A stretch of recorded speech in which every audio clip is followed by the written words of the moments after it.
Hello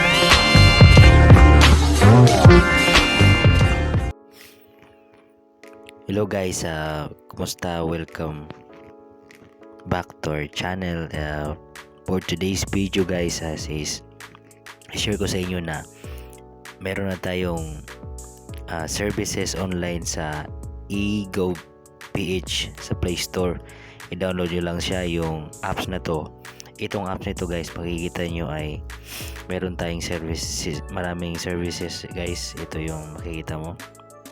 Kung wala ka pang access yung national ID dito guys, pag na-download mo to at ma-register ka, kumbaga malink nila agad yung national ID mo, makikita mo na, hindi mo na kailangan hanapin, nandito na sa Play Store. So ito yung access niya sa e-government PH, PhilHealth, SS, Pag-ibig, GSI, SBIR, lahat po dito na halimbawa ng PhilHealth contribution, SS, online, at saka Pag-ibig fund.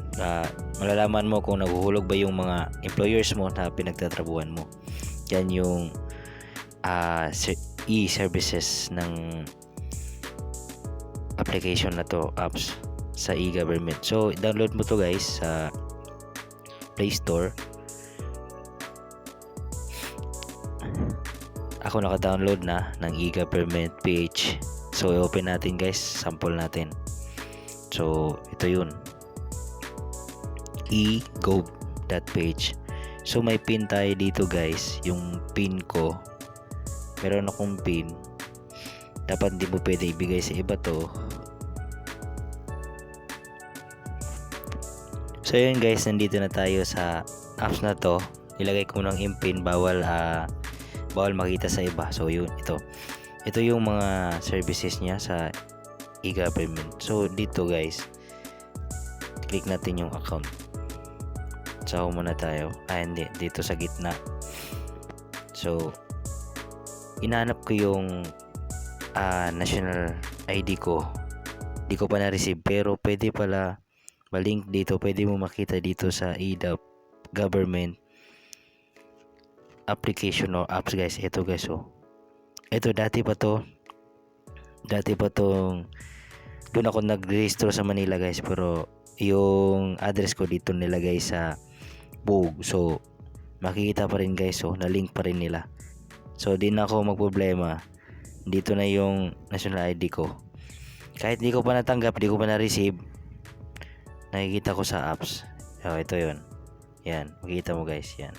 So then next, so ito yung ID ko guys. So di ba, yan lang. So punta tayo sa home. So home guys, meron silang mga services sa jobs. So kailangan mag-apply, may jobs. Meron yung travel, kailangan may passport ka dito, link mong passport mo dito. Sa LGUs, malalaman mo dito sa search mo yung LGUs mo mismo. Then dito sa baba may nakalagay suggest e-government services. Ito pwede. So dito guys, pwede ka punta sa SSS kung may contribution ka ba. Pwede mo register, tapos login mo yung user ID mo, tapos password. So makapasok ka na sa link lang sa Pag-ibig. Kung malalaman mo kung meron bang mga contribution sa akin guys. So nahirapan ako dito sa SSS kasi hindi siya kumbaga hindi siya nag-sync in yung date birth ko, kaya hindi ako makapasok sa SS. So yung madali kong access ko dito is yung PhilHealth. So ito yung PhilHealth ko guys. So sa PhilHealth, nalaman ko na nung nakaraang for how many years nagtatrabaho ako guys, hiningan ako ng PhilHealth member number. So dito makikita mo yung mga contributions mo regarding sa PhilHealth. So ito yung ano ko guys. Saan na to na? Ilagay muna natin yung number.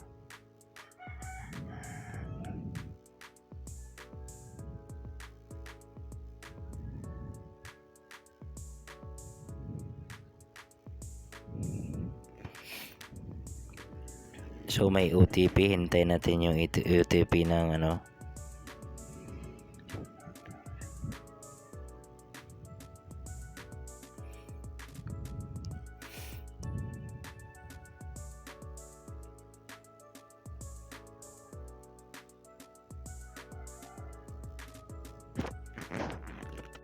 So nandito na tayo guys, nahirapan, kalimutan ko yung MPIN ko. So dito na tayo, nakapasok ko sa PhilHealth member.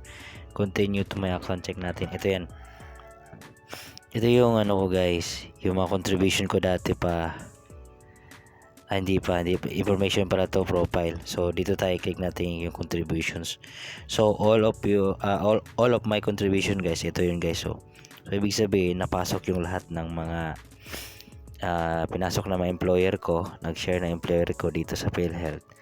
Dito lahat medyo maliit pa.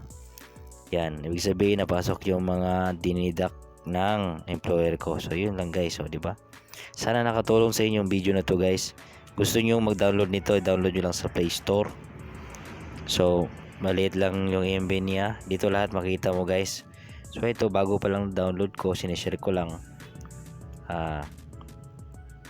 Tsaka magagamit to pag ma-monitor ng SS mo, Pag-ibig, PhilHealth guys. Napaka-importante yan para kung in case kung niloko ba tayo ng employer natin o hindi. Nakakatulong to guys. Yan lang guys. Sana may tutukan kasi video ko.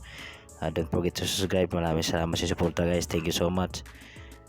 Yan lang po.